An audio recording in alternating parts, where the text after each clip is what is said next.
so much for joining us during this momentary distraction of simple amusements and magic.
Well, happy Saturday, everyone. It's good to see all of you. I can see a couple of people have already tuned in. My name is Chris Herren as Faust. I'm your host at Faust & Company. If you're out there, please say hello in the comments. It's always good to see everyone.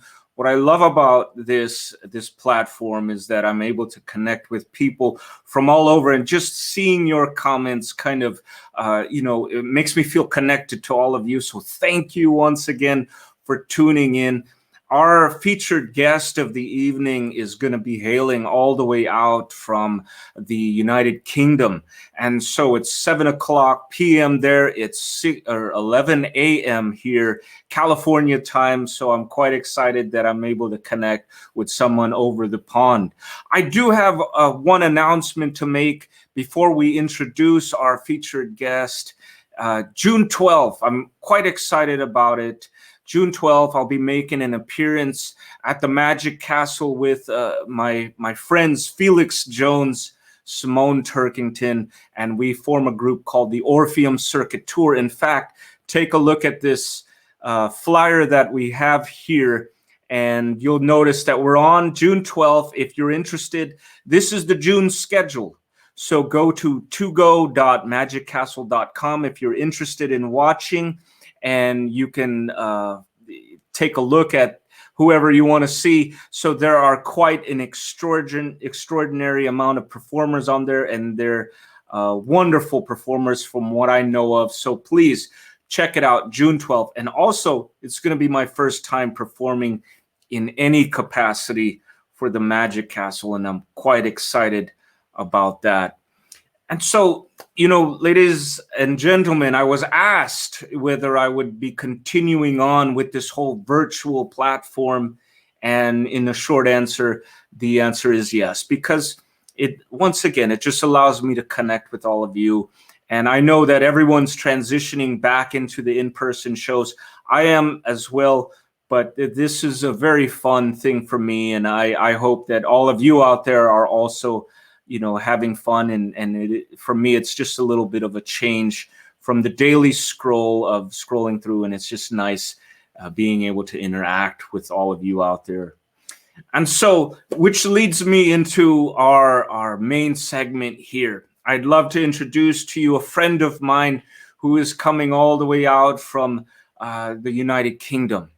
And in 2019, he was a finalist and a runner-up for the show, the Greater Manchester Talent Show, Searching for a Star. And he was also recently inducted into a membership with the Magic Circle in London. And he is also the founder for the Factory of Magic, which is a talent agency that also represents myself in the United Kingdom. And please, a round of threes in the comments for my dear friend, mind reader, Dean Williamson.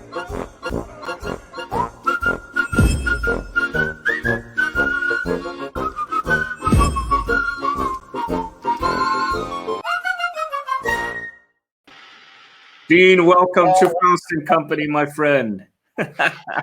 Good day, Chris. How are you? I'm doing good. Before we go on any further, check it out. I got some comments already. I think you might know who that is. Lord Harry's here, and also Loretta's here. She's giving you a round of threes. It's good seeing you, Loretta and Christian. All coming from different parts of the United States, my friend. How are things in the United Kingdom, Dean? Very hot today.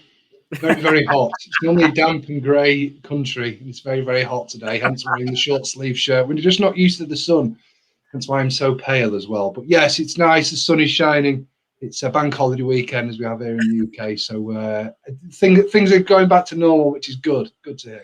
Now, what part of the UK are you from? I know I mentioned the Manchester area, but specifically where in that region are you from, Dean? Yes, so born and bred in the northwest of England in the UK. I currently live in a town called Bolton, which is about an hour away from Blackpool, which may be more well known to some viewers. It's where the Blackpool Magic Convention is. Right. And yeah, it's kind of the main entertainment capital of the UK. Some people may argue different, but I'm from there, so I love it. So I have to ask, now that we're kind of transitioning into this new normal, so to speak, what's the entertainment industry like, at least for Magic? Are they opening them back up as far as entertainment out there? We're definitely getting there. I think corporate Magic virtually is probably here to stay for some time.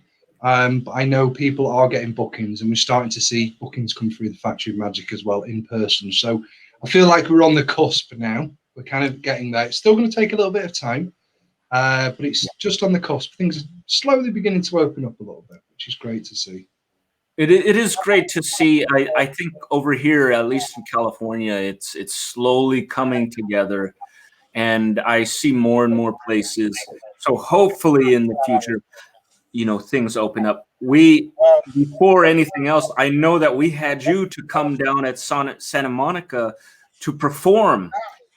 Now, could you give us an update at least to what that may include as far as you coming down here? Absolutely. So, in fact, who wants to take a look at this poster here? I think Chris has got to share it as well. Actually, a bit more of a close-up version. It feels weird, doesn't it? Sometimes when you see, do you ever do that, Chris? You see pictures and you try and zoom in with your fingers. Like, what are you doing? It's real. I'm crazy. I'm sure there'll be someone that's done that before. So this is a really nice Art Deco poster that I had done for my partner in crime, if you will. We're not criminals, we're just performers. Myself and Rick Green on the left there. So we form a mind reading duo called R&D Mind Control. And we are booked to come and perform in Santa Monica in August. The only thing that's holding it up is the travel corridors aren't open yet. We're still hoping to get out there. If anyone is in that area in California that's watching would like to come and see us, we're in Santa Monica. Nearly forgot the dates then. We've got them. Oh, we're talking about the UK ones. There we go. Okay, so the UK ones. So we're starting our tour in the UK beginning of August. Going to Newcastle, Chester, and Blackpool. I'm aware of anyone watching the States or elsewhere won't know where these towns are. Some of the biggest on the circuit. So we're going to go and perform them, and then a week later we're coming over to the States. Hopefully, fingers crossed, if the travel corridors open, to bring our touring magic and mind reading show.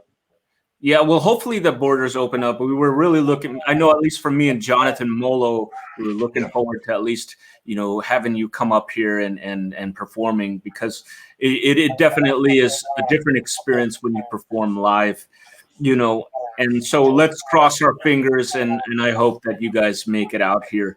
Now, I know that everyone is commenting, Dean, and I want to point out, just to show you, Loretta says it's 90 degrees in Albuquerque, New Mexico, which is a couple of states over from me. And then Christian is from New York, and he says 45 degrees Fahrenheit. And that is a huge change from here. So now, Dean, I know that when COVID happened, you were one of the first people to kind of transition into the virtual platform. Yep. Now, before I get into that, and I definitely was intrigued by what you were doing. You did a very similar show to this, and you were one of my inspirations. But before everything led towards the virtual magic, could you give us a rundown of how you got into magic to begin with? Sure. So thank you very much for saying it. You're one of my inspirations as well, Chris, and you know how much respect we have for each other. So it's amazing to connect over the last 12 months. But I'm sure we'll get into that shortly. So my background is, and I hate to say it's very cliched, when I was a youngster, my uncle showed me a trick with some elastic bands, and magic stuck with me forever. So when someone asks me that question, I always think back to that moment when he showed me that moment of magic. That's interesting, actually, because I touch on a lot of that within the thesis, which I think we'll talk about shortly. So, and it's interesting, just from my uncle showing me that elastic band trick to the journey that I've kind of been on to this point. So very classical type of magician growing up, I guess, learning from a family member a trick and then joining a local magic society in Blackpool, in my case. And then just kind of being a bit of a hobbyist, really, enjoying it, but maybe more so than your average viewer, because we'd sit kind of in our rooms practicing tricks and things, maybe entering competitions, which I did. But then actually I had a bit of a break from magic when I went off to university. So I got out of it for a while, but it was always there in the back of my mind, and I knew I would get back into it one day. So fast forward to kind of my late 20s, my children were a little bit older, and that was another key element for me, actually. I wanted to wait till my children were at a certain age where they were a bit more self-sufficient, changing nappies, for example, every day. And then I could go out and perform and gig and everything, and just kind of taking that. In fact, I remember there was a Facebook post I put up, I don't know, maybe 5-6 years ago. I said, I'm putting a street magic act together, and it just kind of led from there, really. And it's interesting because I don't really consider myself performing as a magician whatsoever now. So that transition and the amount of doors it just opened, when you just kind of put your heart into something and really go for it in any discipline, I guess. And then, it just kind of exploded from there. And the reason why I bring it up, Dean, is you specialize specifically in a certain genre of magic, and that is mentalism. What is your definition of what mentalism is for people out there not familiar with that sort of magic? So there's two definitions that I could probably give. The first is to mess with your mind. And the second is to create a connection on a different level than magic. Now, that probably sounds like quite a pretentious explanation for what mentalism is. I mean, essentially, mentalism, most people would say, well, it's maybe mind reading, but it's not. It's not just that, because there's different forms of mentalism. What I practice specifically is stage mentalism. So as part of my tour, I talk about something called influence. Say something called, everybody knows the word influence, but it's how we influence each other. And it's different ways of developing that theory around us influencing the subconscious mind. That's probably the best way for me to explain it. There's so many ideas bubbling around in my head now, Chris. I'm like, mate, keep it short and sweet, because we could go for a while. But essentially, it's the connection between one person's mind and another. What can you show? What are the possibilities? How can you open that up? What does that mean? Could that be, you could be a Uri Geller type performer where you're bending some keys. You could be a Darren Brown type stage performer where you would show all different types of mind reading. So it's actually quite wide and varied, the art of mentalism itself.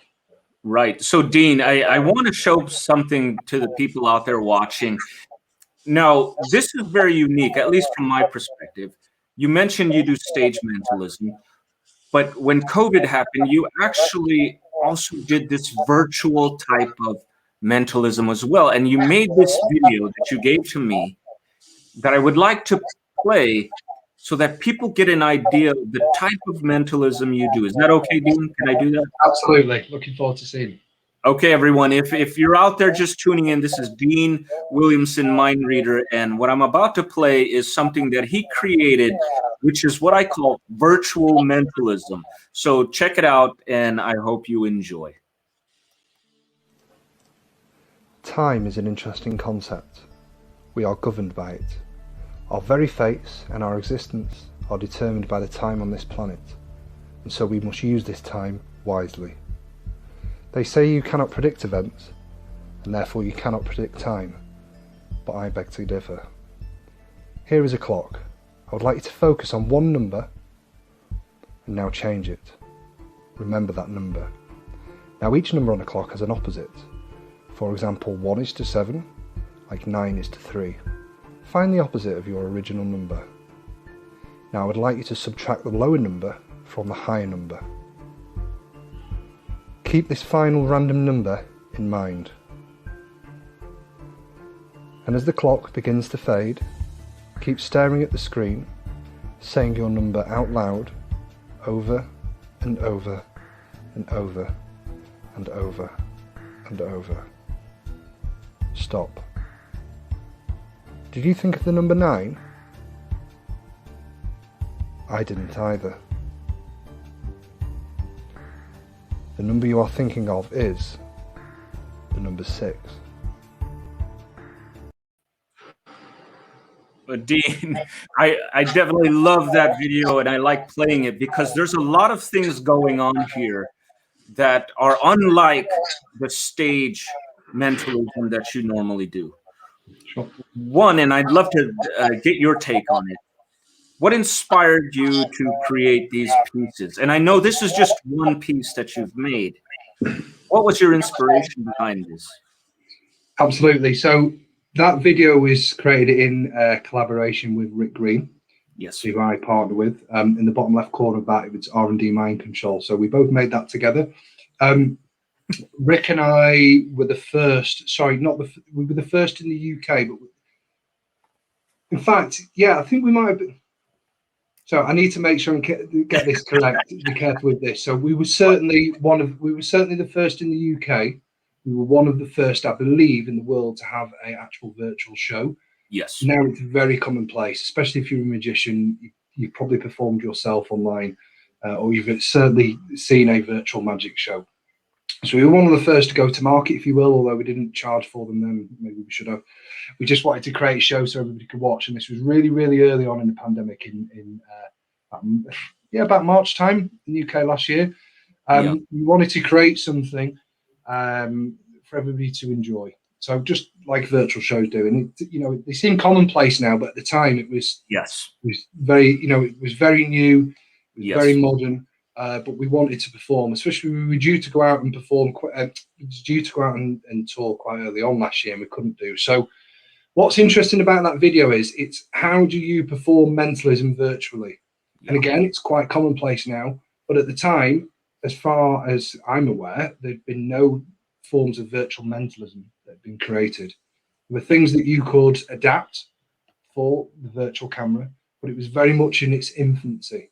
So that video was a really nice piece that we created, and we did do a few more videos like that. The show was called the Lockdown Magic Event. It's still on YouTube. We'd have magicians from around the world, and of course, Chris, that's how we met through the Lockdown Magic Event as well. Absolutely. Now, Dean, I brought that up because there's something going on with that piece that I think like you said, it's commonplace now, but how do you perform magic virtually? And I think this is a great display. And one thing that I wanted to bring up was there are just some things that you can't do on stage the same way you can do virtually. And here, from a performance perspective, what I love is that all we hear is your voice. And I think if this is people's first time seeing what mentalism is, I think what you're doing here is you're touching in on other senses other than visual, which is the primary sensory aptitude for sleight of hand or manipulation, which leads me into a subject matter that I would love to talk to you about. You wrote a dissertation or a thesis, call it what you will, and it's called In Mentalism, the performance is more important than the effect. Can you tell me what inspired you to write this thesis? Sure. So if we strip it back to kind of its basics, and it's available for anyone that wants to read. Yes. Wants to read it. So we'll share the link. But if you do want to read that thesis, and I want every single person within the magic community to read this, by the way, it's info@factoryofmagic.com. So if you email that info@factoryofmagic.com, we'll get some links over. If you put your comments in there, we'll get it over to you somehow. I'll direct message you excuse me. So, I wrote this thesis. It was actually originally to be my entry to the Magic Circle, but then ended up performing virtually, ironically. But I continued with it and wanted to continue writing. In fact, Chris, you influenced me and inspired me because of a piece that you'd written yourself. So I felt really impassioned to write this thesis. It's kind of a state of play, if you will, about mentalism. Right. And the things that had bugged me for some time, if that's kind of the right word. And I just felt I needed to get my thoughts down on paper, basically, because I felt like we were on a precipice, and still feel like this now. Mentalism as an art form is very, very niche. I mean, magic's quite niche anyway, but mentalism is kind of a subgenre of that. So I fear, and I still fear this now, that we're kind of in danger of moving away from mentalism being a true performance art, which is what it is. Because there's 90, what we say is the 90-10 rule. So mentalism, and this was said to me a number of years ago, just after I'd come off stage, interestingly, by a guy called Neil Plummer, one of the people I dedicated the thesis to. And he said, mentalism is 90% performance, 10% effect. Mentalism is 90% performance, 10% effect. And I thought about that for a really, really long time. Yeah. Well, what did he mean by that? That's a really interesting statement. So let me kind of give you, I'm probably going to stop me from going off on a tangent, Chris. I'm very passionate about this. So you kind of have two forms of mentalists, I believe. There's the person that will just perform mentalism. Yes. I have a deck of cards here. Think of one. Close the cards up. Chris, I'm going to read your mind now. You're thinking of the Two of Hearts. Mm-hmm. That's over straight away. It's a trick. It's a trick. Yes. You must have made me choose that card. You can't really read my mind. Or there's the mentalist that creates this big dialogue before showing you the effect. And that's another important point as well, trick versus effect. There's this big dialogue before showing you the cards, talked about how when he was growing up, he was struck by lightning and it gave him this special skill. I don't know, I'm kind of just thinking off the top of my head. Yeah. And it enabled him to connect with people in a different way than your average person, say. And now I'm going to demonstrate this to you. So he brings out the card and go look at the card, and he continues to develop this story. And there's this whole pattern and feeling and connection around everything that he's demonstrating now till he gets to the point of saying, you were thinking of this particular card. Yeah. So the big difference between those two performances is one is just showing you something and the other person is showing you a true performance. Yes. Now you may say, well, what's the point? Come on, let's cut to the chase. But anybody could do that. So let's put performance around it. So that was one of my big gripes around it. And I feel, especially in the age of the Instagram 1-minute video, we're moving away from that. It's flashy, which is fine if you're a magician, but it's slightly different for a mentalist. Because again, it goes back to the 90-10 rule. It's 90% performance, 10% effect. Yeah. Yeah. Well, here, Dean, what I love about this conversation and Faust and company, what we're trying to do is we're trying to have a discussion about performance in magic. And that's why I asked you the question. You know, this dissertation, if anyone is interested in more than just the effect, I think your dissertation really brings up a lot of points with the root or the foundations of what makes magic an art. And having you on here is one of the big reasons that I wanted you on, was to discuss this. And I did key in on a couple of notes from your dissertation. And you said that we are developing a genre of magic that treats magic as a side note. And that resonated with me. Could you explain what that means to you, Dean?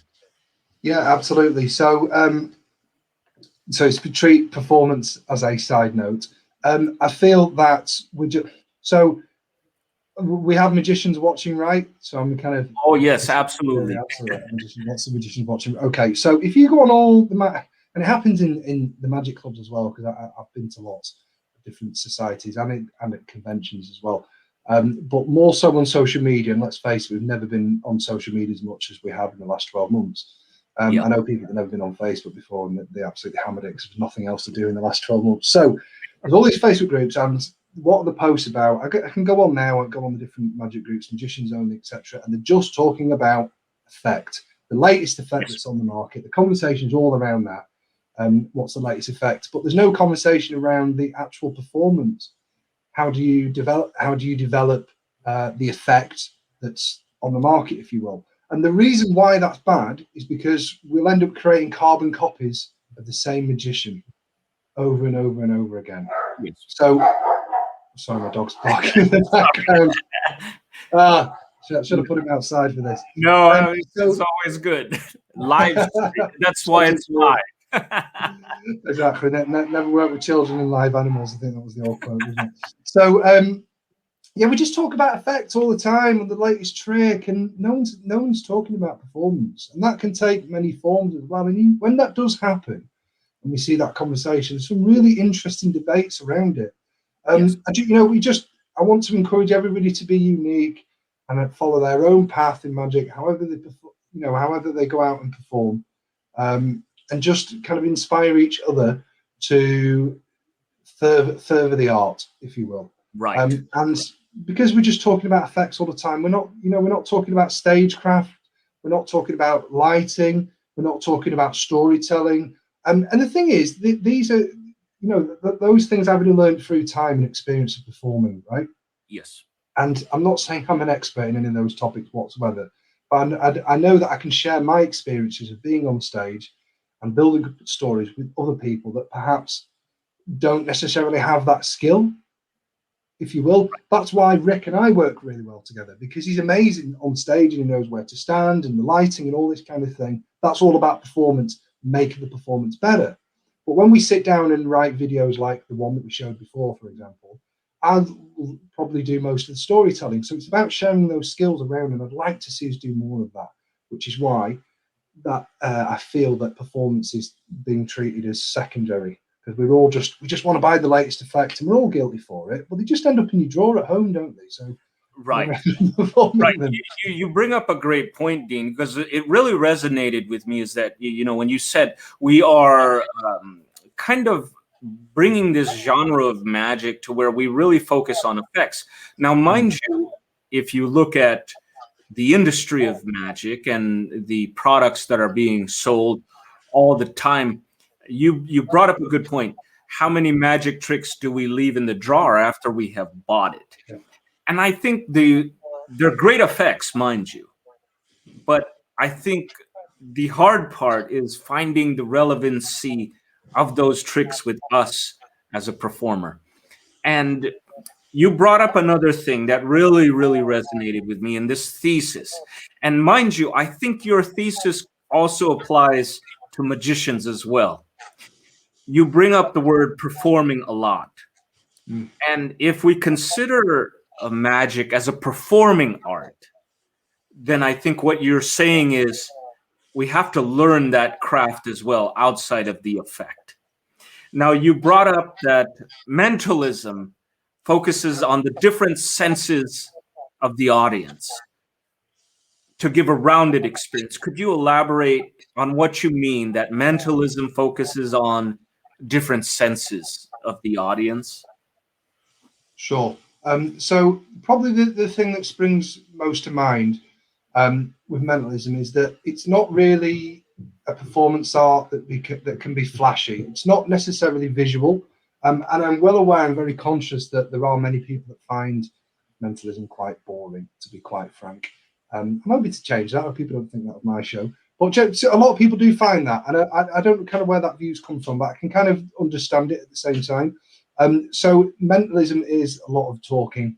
So it's a lot of thinking generally. It's not very flashy. It's not generally very visual, although I think we're getting better at it, especially virtual. So it's relying on the other senses. It's not just about the eyes. It's about what you can hear. And you've got to really, really work hard to translate what you're trying to perform, if you will.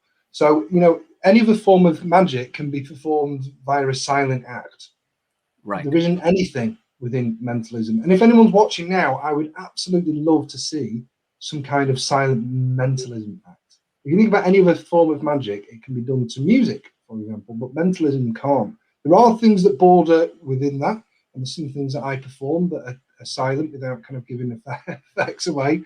But there has to be some auditory element, so therefore it relies on other senses rather than just your eyes, for example. So I feel that you've got to kind of work kind of a lot harder. But you know what, actually, Chris, I may have kind of prompted someone to come up with something there. That would be great, wouldn't it? I've come up with kind of a silent mentalism act. I don't know what that would look at, but I think that's a great challenge. I mean, that's what pushes the art forward, is to come up with something completely different. And I think what your point is if someone could come up with a silent mentalism act, maybe that's not specifically, but I think to push the art forward, maybe we can find a different, way of presenting the magic. And I think that's the challenge.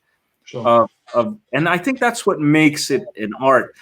What you're saying reminded me of what Eugene Berger used to say. There are so many emotions that we could tap into other than applause and laughter. Yes, exactly. And I think mentalism does that already.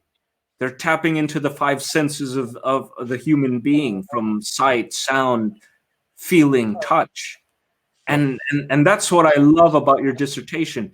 There are a lot of golden nuggets in this dissertation, and I encourage that even if you're a magician or a mentalist, I think it applies to anyone. Now, going further into your dissertation, Dean, you had mentioned, and I love this quote, by the way, the theater becomes a place of acute aliveness to both the drama of what has happened and what will happen next. Could you kind of elaborate? I have my sort of feeling on what that means, but you're the author, and I'd love to get your thoughts on that quote. Sure. So that was really heavily influenced, that thought process. And to be fair, I think that school of thought didn't really come to me until I was writing the thesis itself. It's not something that I necessarily realized. It wasn't in my consciousness when I was actually performing, but when I was researching for this work, one of the books that I read, and I made sure I read outside the discipline of magic, because I think that's helpful when you're doing on researching any topic, if it's possible, of course. There's a book called Viewpoints, and it's about acting, method acting, really, really good. Oh, yes. Other form of acting. I'd really recommend that book, Viewpoints, by Tina Landau. And I've got my bibliography here because I knew I was going to recommend some books. Viewpoints by Anne Bogart and Tina Landau. Really good book. It's been written in 2005, so it's really, really modern. So yeah, it's about taking someone on a journey, I guess, yes, and the anticipation of what's kind of going to happen next. Because in mentalism specifically, and I know we've referenced this a lot tonight, there's probably magicians watching this thinking, "Oh, can we talk a bit about magic?" But it's my discipline, it's what I love, it's what I'm passionate about. Yes. So I've lost my train of thought now. So it is really, and again, it might be a cliche term, but it is really about taking people on that journey. So a lot of the problem that we have in mentalism is, how do we make the journey interesting? Okay, right. So for example, Chris, if I said to you now, I want you to draw a picture for me. Now, at the moment everybody hears me saying that to you, most people would probably assume, well, if he's announced himself as a mind reader, he's probably going to try and establish what that picture is.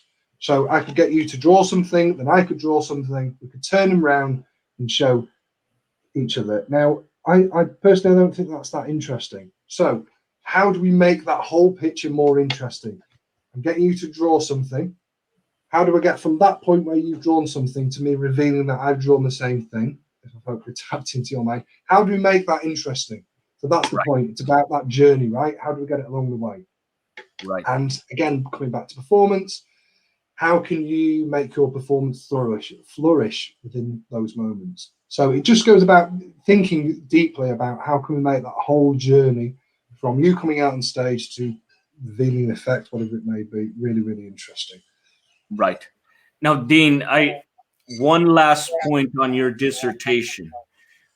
Now, I don't want to give away everything from your district because I really want to encourage people to reach out to you and read it for themselves.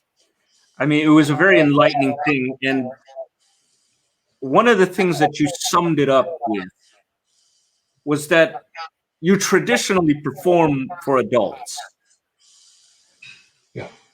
Could you tell me what is it with performing for adults that kind of motivates you or inspires you to do this type of magic? And I'll sum it up because you had said that when you perform for adults, you love seeing them turn into kids. Could you explain that? Absolutely. So it goes back to the kind of childhood wonder. And I think when we were kids, when we first saw magic, how much glee and how much happiness and how much joy we got out of seeing somebody perform something. And that emotion stays with us for the rest of our life. And it's probably the happiest we'll ever be and the most enjoyable experience we'll ever have when it comes to magic. I think when we're growing up, I think most people would probably accept that. Now, as you get older, you're probably a bit more cynical. You might be trying to work out how they performed whatever they've performed. But it's about tapping into that emotion and using that and kind of unearthing it again, if you were, as an adult. It's quite once you can get to grips with that, I think it will make your performance stand out and kind of be much more better. And also as well, it's about putting a smile on somebody's face, right? So nothing really, really serious, which mentalism is, and kind of my act is quite serious. But I want to, we're there to entertain. That's what we're there to do. We're there to entertain. Krishan asked where can he find the notes. So to reiterate, is it info@factoryofmagic.com that they can email you at? And if you're out there, and I'm just looking through the comments here, Christian, so if you want to get the notes from Dean, info@factoryofmagic.com. It's a very easy and short read. Well, it's not short, but it definitely is an extensive read on the subject that could be applied to basically anything. And Christian, you're welcome. So Dean, I'm looking forward. It definitely is something that I would refer to later on. And I know that there are a lot of disciplines or thoughts on there that can be applied to different. And you're right, magic and mentalism is a form of entertainment, regardless. But when you said that you love seeing adults go into this sort of childlike wonder, it kind of summarized why I do this as well. In fact, it did summarize. And that's what I love about what you wrote. And I think Judy says she's looking forward. And just a note, Judy is such a wonderful person, Dean. I have to mention this because I never met her in person before, but we had a conversation over the phone. And I just wanted to say, such a great soul and a wonderful person. So hello, Judy. But Dean, if anyone's out there, they could reach out to you. I want to go through over some of your social media. And here is a website that we talked about, the Factory of Magic, and I briefly mentioned it. Could you give us a round of a view of what that is? You're the founder of the Factory of Magic, a talent agency. What is that about? Yes. So we're the UK's currently only talent agency dedicated to the magical arts. So we're a talent agency for magicians, in a nutshell. This was set up 12 months ago. We literally just celebrated our first birthday. I set this up for a number of reasons. So there is the performer and artist viewpoint, and there's also the client viewpoint as well. So if we take the performer viewpoint, I've worked for many agencies in the past, and there was a lot of things that they did. I don't want to swear or cuss, but they weren't very good, put it that way, especially in the UK. So talent agency had a bit of a reputation, just from my experience. In fact, it's not just my experience. I know from plenty of other performers. So they just didn't look after magicians very well at all. and it was a bit of a shambles, for want of a better word, from contracts to the pay. There was all kind of different things, right? So I felt there was a need to set up a new talent agency that truly looked after and represented its artists. Yes. And it's important to know not every single agency was like this. I've worked with some good ones, but generally it's just they weren't run very well, all like businesses. And I think that's because a lot of agencies are run by people that are formerly performers. They don't really have any background in business. So that was the reason I wanted to set up from a performer perspective. But from a client perspective, I wanted it to make it really easy to find and book a magician. So generally, if you go on talent agency websites, they have hundreds, maybe even thousands of magicians, performers. And if you've never booked anybody within that, within the entertainment industry before, you might think, I don't know what I'm looking for. And he looks great. He looks a bit creepy. Yeah, he might be okay. So it's a real minefield. And I wanted to make that process really streamlined and simple. Yeah. So you go on the Facture Magic's website, and if you want someone specifically for stage, you would pick Rick Green. If you wanted a mind reader, I'm not on there, by the way. I don't represent myself on there at all. You pick Ashley. If you wanted someone for a wedding, you probably go for Lord Harry. Or if you wanted someone to do something a bit avant-garde, a bit bespoke, you'd probably go to Cyrus. So the magicians fit specific remits, if you will. So I wanted to make it a really easy, streamlined process, take all the fuss away of having to trundle through all these different magicians, and we'll help you at a proper bespoke performance. And of course, Chris and yourself and Jonathan Molo are on our books as well from the virtual shows. Right. So that's kind of why we set it up, really. And I'm so passionate about this. I just, I felt we needed an agency like this in the UK for so long. And yeah, I'm really happy the way things are going. I can't wait to go back and for us all to perform in person. We're going to hopefully get you booked as well in the UK at some point, Chris. Well, we hope we get you to come down here too, Dean. People could find you on Facebook at Factory of Magic as well. And, to say the least, it's something that we do need as far as now that we're going back into booking in-person shows. It is a difficult thing sometimes. And it is also very difficult to find quality magicians. And I think the Factory of Magic can offer that. And I know you represent me in the United Kingdom, and just the quality of the shows that you've already produced, it certainly is a wonderful experience for both the performer and the audience. So thank you for letting me be a part of that, Dean. I do want to go over some social media. If people wanted to reach out to directly, you're also on Dean Williamson Mind Reader and also Instagram as well. Now, Dean, before we close the show, I definitely have to ask you, I usually leave the featured guest to somewhat leave like a positive message to the people out there. Is there anything that you would like to do or say that you want to close the show out with? Yes, absolutely. In fact, I'm going to show you something, Chris, that kind of sums up what I do in my stage show, if you will, which is called Influence, if that's okay. Absolutely. Perfect. All right. So, okay, let's just do this. So, Chris, I've got two pieces of card here for anyone that's potentially colorblind, because I have fallen foul of this before. I've some really serious, silly stories if anyone wants to get in touch. We have in fact, Chris, what colors do we have here? What color's that now? I see that as yellow. Yellow, and it looks like a green. I'll say green. It is green. Actually, it looks a bit blue on mine. Maybe I'm going colorblind. So in a moment, Chris, I'm going to get you to pick one of these colors. Okay. The reason why I've set it up like this now and not said get you to pick one of these colors, because instantly I think you would have been drawn to one of these colors. In fact, you definitely will have. But you're going to get the chance to change that in a moment. So focus on one of these colors now for me. Don't say it. Okay. Okay. Just tell me this, Chris. Was it a hard decision, or don't say what the color is, or did you just go straight for it? It was I just went straight for it. Yeah. Interesting. Okay.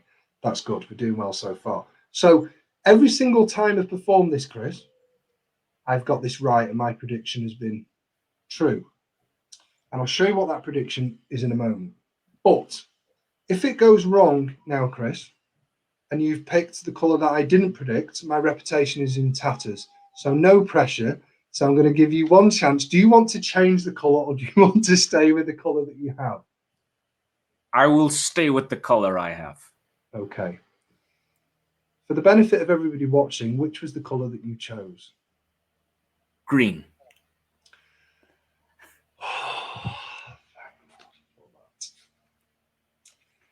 Now, nobody ever picks yellow. Everybody, and I mean everybody, picks green. Which is odd, isn't it? So you are now, it's crazy, isn't it? You are now the 44th person. Oh, wow. Well, I'm honored to be the 44th person. There you go. Bravo. Thank you very much, Chris. Love it. Dean, thank you so much for sharing the magic. But before we go, I do want to ask you a last set of questions, if you're willing to, if that's okay. Sure, let's do it. Actually, Micah over here gives you a bravo applause. Thank you, Micah, a real good friend of mine, by the way. And Dean, so these set of questions that I mentioned to you prior to the show are questions that date back to the Victorian era. And they're actually parlor game. It was a parlor game that was made famous by a very famous Victorian poet by the name of Marcel Proust. And it was just these intimate sort of questions meant for just you. But in more contemporary times, it was made famous by a man named James Lipton of Inside the Actors Studio, of whom I admire so much. And he would ask these questions to actors. But I found them so intriguing that I wanted to ask people in our art form of what they thought, when it came to answering these questions. And I hope that you enjoy them, and I'm thankful that you are willing to answer. And so, Dean, this is called the Lipton questions.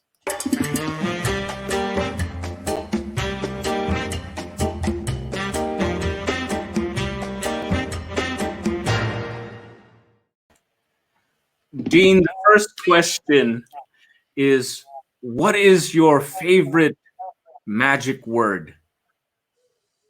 Abracadabra. What is your least favorite magic word?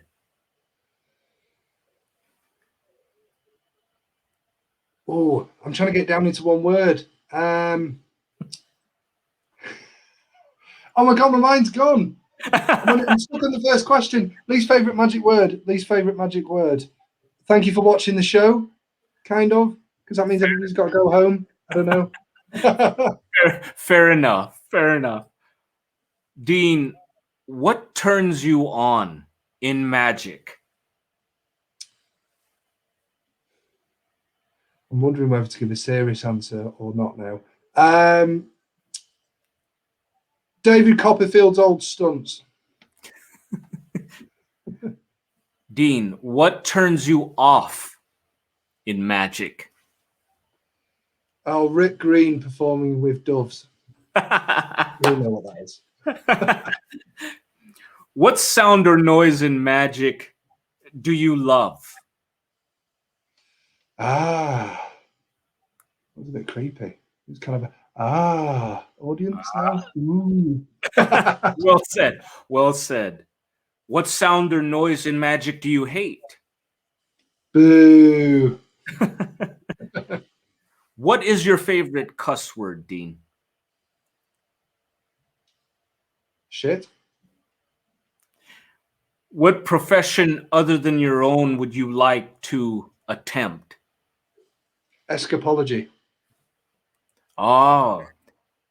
What profession other than what profession would you not like to attempt?